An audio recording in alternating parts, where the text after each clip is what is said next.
itself, using technology and fewer factory workers. At the National Spinning Company factory in Burlington, North Carolina, robots do most of the work once done by textile workers. The factory adds colors to more than 110,000 kilograms of yarn every week. The yarn is sent to clothing and furniture makers in the U.S. and around the world.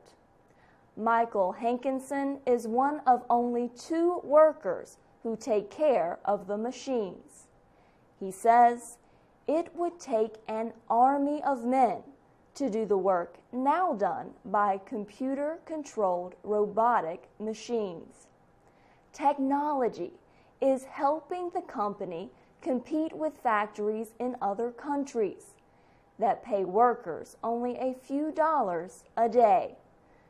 The National Spinning Company factory pays its 100 employees between $10 and $20 an hour. The factory supervisor says it is important to limit labor costs, but he says the factory must also make good products to compete in the international market. Deborah Wentz Smith is the president of the Council on Competitiveness. She says the textile industry must continue to develop technology.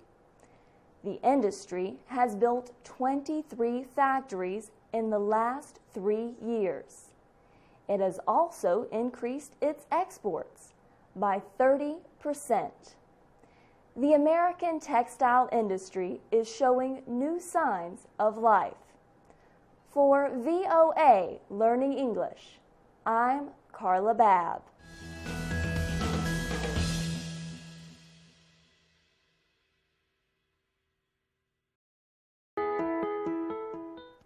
From VOA Learning English, this is the Technology Report. Students in South Africa are building solar-powered cars and racing them in competitions. The University of Johannesburg is training the students to become experts on energy. Their 300-kilogram solar-powered car can travel at a speed of more than 100 kilometers an hour through the countryside. The car uses less electric power than a coffee maker or food processor. The young engineers who built the vehicle drove it in a racing event called the Solar Challenge. The race is for vehicles that use alternative forms of energy. Keegan Smith is a former manager of the project and a lecturer at the University of Johannesburg. He says the university wants the students to learn about green energies using realistic examples. He is concerned that the continued use of coal, natural gas, and oil will destroy the planet. When Keegan Smith was a student in 2010, he was part of a group that built an alternative energy-powered car. Since then, students have built more cars using both hydrogen and energy from the sun. Warren Larder is currently directing the university's solar car project. He says solar-powered cars offer an important learning tool to help students develop new technologies. He launched a business that lets students work on real-life projects fueled by industry demand. Mr. Larder says the energy market is changing. He says there is a lack of experts locally in non-traditional energy sources and in solar technology.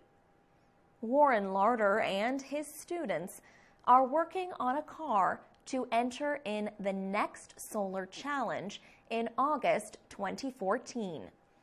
They want to win the South African race and then compete internationally.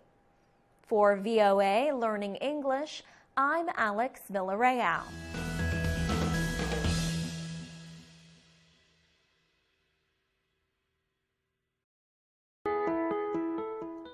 From VOA Learning English, this is the Health Report. A new report from the United States Surgeon General finds that smoking tobacco is even deadlier than was known. The report says smoking causes birth defects, a leading cause of death among babies. It also links smoking to cancer of the liver and colon, diabetes, and other diseases. The first U.S. Surgeon General's report on tobacco and health was released in 1964. It was the first scientific report to link smoking with lung cancer and heart disease. Now, 50 years later, Acting Surgeon General Boris Lushniak has released a new report on how smoking tobacco can harm health. His report urges more tobacco control measures. The suggested controls include raising the price of cigarettes and banning smoking in enclosed spaces. The new report calls for research on whether reducing nicotine in cigarettes could help people stop smoking. Dr. Lushniak says studies have shown that smoking can cause diseases such as diabetes and rheumatoid arthritis. It also has been linked to an increased risk of tuberculosis and death. One of the most troubling findings is that women are now as likely to die from smoking as men. A woman smoker's risk of lung cancer is now the same as a man who smokes. And more women die from chronic lung disease than men.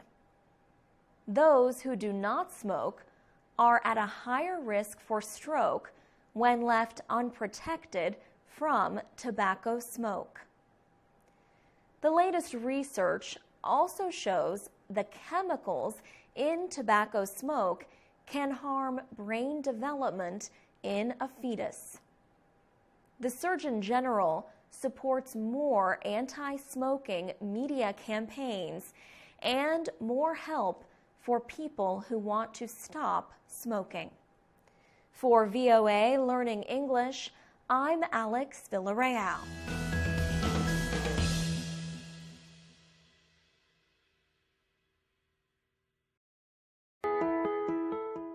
From VOA Learning English, this is the Economics Report. Organizations like the World Bank and the International Monetary Fund expect the international economy to perform better this year than in 2013. Yet one United Nations agency worries that economic progress is not creating enough jobs for the millions of people seeking employment.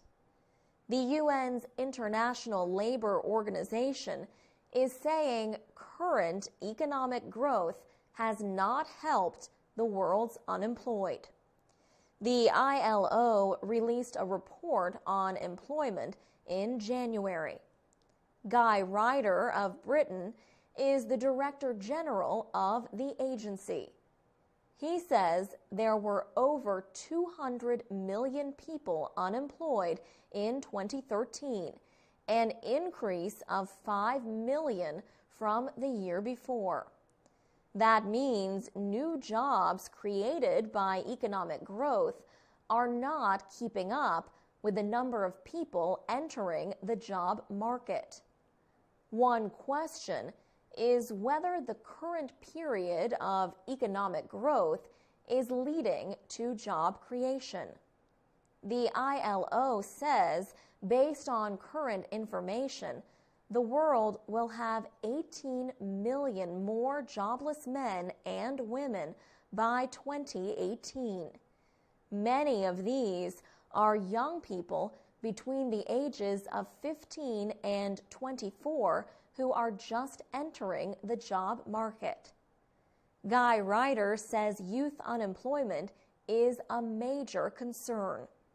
The ILO says youth unemployment worldwide is over 13%. There has been success in reducing the number of working poor over the past 10 years. The ILO defines the working poor as